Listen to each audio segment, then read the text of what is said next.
we were on a mission that night actually to bring a Christmas tree. Some people were going to celebrate Christmas down there from the northernmost part of the catacombs to like the southernmost part. So we really traveled the entire way. It was incredible. Welcome, Pauline Chalamet, to One Nightstand. So happy you're here. So excited. Well, the first book we have today to talk about is The Dead Avocado by Elaine Dundee. Revisiting this one with you in mind, it's, you know, there's parallels. 20-something American girl moves to Paris, wants to become an actress. So did you read pre or post Paris Move? I read pre-Paris Move. And then it changed your whole life. And you then decided to become Sally J. That's exactly what happened. You know what I loved about The Dead Avocado was that I was really into like reading Hemingway and Fitzgerald around this time. And all of a sudden, I think it was like I read The Sun Also Rises right before reading The Dead Avocado. And when I read The Dead Avocado, I was like, oh, this feels like, for lack of a better term, like a female gaze Sun Also Rises. I just thought Sally was so quirky, and I just got such a kick out of her adventures and how, like, I think there's a lot of commentary on the American expat and like how they behave when they're abroad. And it obviously is of a different time, but I think there's still a lot that's relatable to it today. You're talking about in that very The Sun Also Rises way. I mean, there's just so many nights of endless and drinking. The travel too. Drinking, mishap. Like Sally J never goes out and has a night that doesn't go off the rails. And as a Sally J in Paris, what's your Sally J night that you had? What's my Sally J night? My Sally J night must be, you know what my Sally J night was? It was, I had an American friend visiting, and I had a French friend who had said to me, oh, I just discovered a friend of a friend who has been spending a lot of time in the catacombs, but not the the catacomb, the museum, like going through the sewer, like down into the, and I was like, oh, I'd love to do that. And when my American friend was visiting, I thought, well, this is a really cool thing to do. Like, let's just go ahead and do it. So I contacted this friend of a friend of a friend, and he told us how to dress.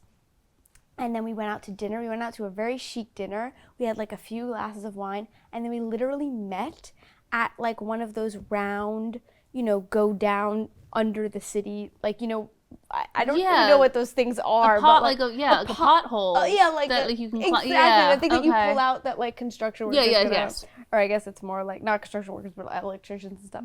And we went down, and then we went down again, and we were in the like illicit catacombs. And what time of night to interrupt? So we went down, I think, at around 11, and we were told this is an all-night thing. I mean, it was total debauchery, but in the best sense. Like, we ran into other people. People had brought bottles of wine. There was this one room that was just candles everywhere, so it was really bright. And people had, like, there was an accordion, and you just stayed and you hung out and you sung songs. And we ended, it was like maybe 7 a.m. The exit we had was on, like, this old railroad track that doesn't work anymore, and the sun was out, and we went out to breakfast, and it was like this total. I mean, that's the best answer anyone could have possibly have given. I didn't even plan it. I didn't know your question, so it was very authentic. Well, the next book you picked is Midnight's Children by Salman Rushdie. Very different. Wildly different. This is a not very intellectual take that I had on it, but I was thinking a lot about, so as you know in the book, the protagonist is born at midnight on the independence of India. Yeah. And I kept thinking about those like tweets and memes where it's like, if a girl asks you for your time of birth, your date, and all that, like run for the birth chart. But like, boy, does this book make a case for it. Totally. I love that. I love that take.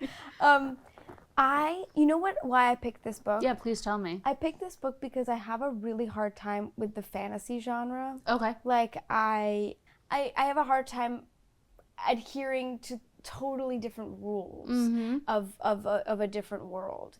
I much prefer kind of going into people's like intellect in the world that I understand. But reading Salman Rushdie's book really kind of opened me up to the possibility that fantasy has, where you don't have to read fantasy as a part of this world. Like, it's okay to not fully understand the rules of the fantasy world, but just accept and read and enjoy. This book has so much symbolism in it in a way that I thought I didn't even know was possible.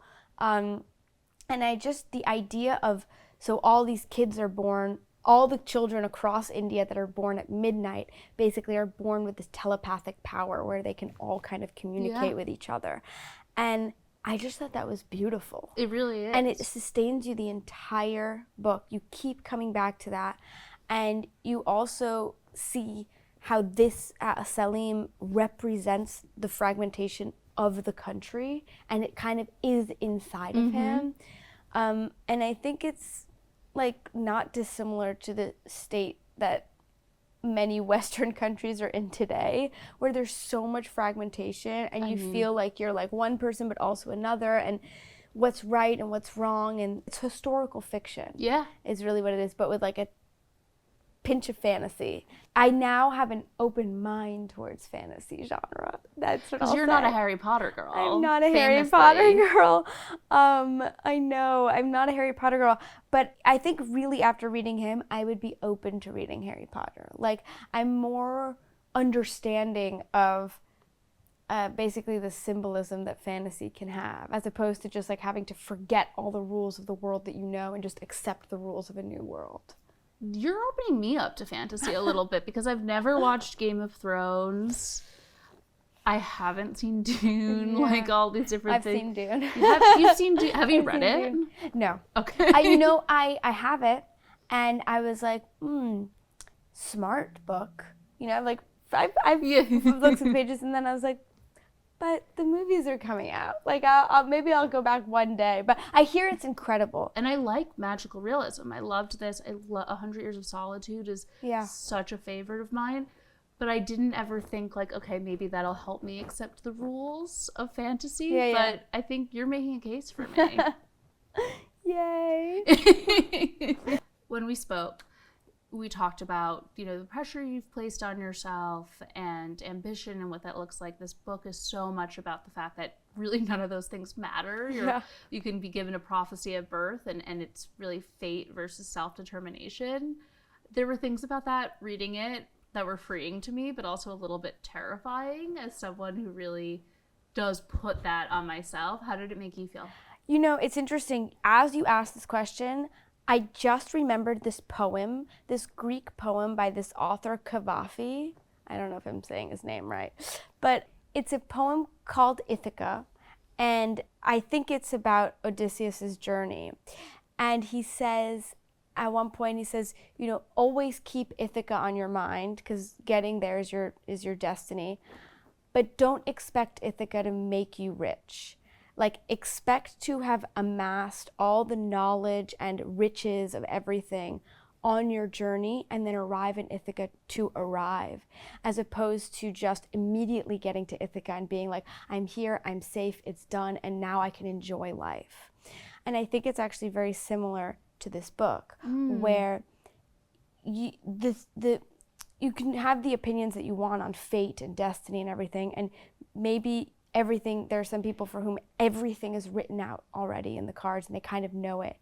But it's kind of the journey to get there that's the interesting part, rather than where you're going to end up. It's much more about how you go there or how you get there. And I think Salim's entire life is filled with, between the woman he meets, the war that he's a part of, like all the different elements that he has to go through, is what like makes the story rich. And it's not so much about the fact that he kind of had all the cards laid out for him. That's really beautiful. Not just because you quoted poetry, but that was just a beautiful answer. Third book today is The Agitators by Dorothy Wickeden. So yeah, please tell me why you picked this one. I'm obsessed with Dorothy Wickeden. I'm obsessed with her. Like my dream is to sit down and get coffee with her. Why hasn't this happened? I know. I think she's brilliant. She's a brilliant writer. Anytime she writes something in the New Yorker, I devour it. And a lot, you know what, it speaks to her writing where it's like sometimes I'll be reading something and I'll be like, who wrote this? It's great. And it's like always Dorothy. So I think I read an excerpt from this book in the New Yorker. Okay. And I was like, I have to buy this book. This is up my alley. And absolutely it was. I read this book in AP US History in 11th grade called America's Women by Gail Collins. Okay. And I devoured that book in a very similar fashion to the one. I mean, I devoured that first before, learning about this book, obviously. But I had a feeling that this book was going to make me feel the same way, and it absolutely did. And it's basically, I learned about U.S. history through the lens of women I had never heard of, except for Harriet Tubman, of course. But Frances Seward and Martha Wright became instant heroes of mine. I think Frances Seward is like just so incredible. She had so much power. I mean, she was close to so much power, and yet really like and so much influence on her husband, who was very important, was the governor of New York for some time, and then was in the White House. She in Washington, and very close to all, and she really learned how to walk this middle line, right? Like, how can you feel, like, how is it that you can feel so strongly and have such strong convictions about the human rights, and also understand that you are the face of politics and can't go around like being a leader of the revolution. Like, you're inside the system. So what can you do from inside the system? And you contrast that with Martha Wright, who was the total opposite, not in the system at all. She could be leading anything she wanted to lead. And then you have Harriet Tubman, who's a literal, soldier, and how their lives connect. It just, I don't know. I think it's riveting. I'm obsessed with this whole story. Yeah, when you're talking about Seward, something I thought a lot about was we're really in this moment of a lot of debate around performative activism, social media activism, and now we're talking about a woman who not only, of course the abolitionist movement predates social media, but not only was she not doing it for that, she was getting absolutely no recognition. Everything is being funneled through her husband. This was entirely about the cause for her. Yeah. And it's something it was about what was right. Yeah.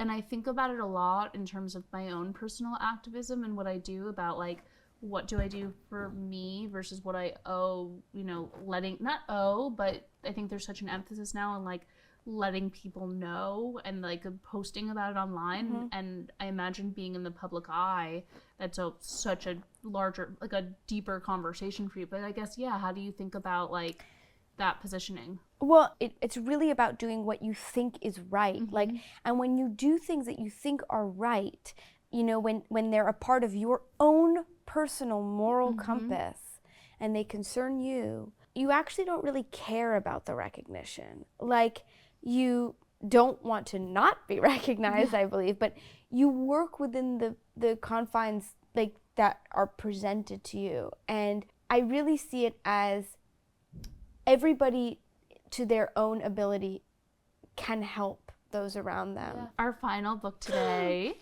your favorite, My favorite, The Count of Monte Cristo by Alexandre Dumas. How was as the French expert?